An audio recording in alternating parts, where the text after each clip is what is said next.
Prendre le temps de souffler après une longue marche. Avant de plonger dans un dédale de vallées profondes. Les Cévennes, ce sont des terres douces amères, du schiste et de l'eau, du granit et de la garrigue. Un paysage lacéré par les drailles, ces chemins qu'empruntent depuis 4000 ans les bergers transhumants, rencontrent. On est presque sur un toit du monde. On part d'un endroit, on va à un autre, on y va à pied, on prend toujours les mêmes chemins. C'est des chemins qui ont été faits par les moutons et pour les moutons.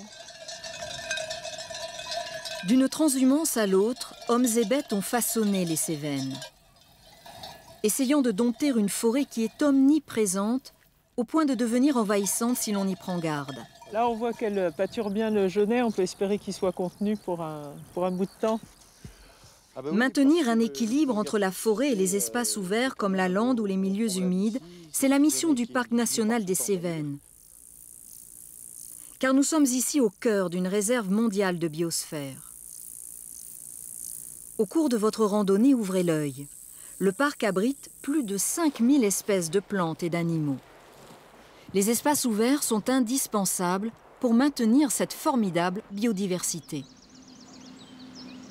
Il constitue un garde-manger pour des tas d'autres espèces qui éventuellement, par exemple, nichent en forêt, mais qui vont trouver ici de la nourriture. Les moutons, encore eux, c'est l'arme secrète des agents du parc pour garder ouverts les massifs, à coups de dents. Leur capacité de broutage vaut tous les désherbants. Être berger dans les Cévennes, c'est être gestionnaire de l'environnement, que l'on soit transhumant ou sédentaire, comme Raymond Sabatier. Chez Raymond, on fait de l'agneau de parcours, un agneau de terroir qui vit dans la nature aux côtés de sa mère. Là, on est en train de nettoyer un petit peu les pieds parce que bon, il y a une petite boiterie et donc... Pour encourager la commercialisation de cette production plus contraignante que l'élevage en bergerie, le Parc national autorise l'éleveur à utiliser son image de marque, son label écologique.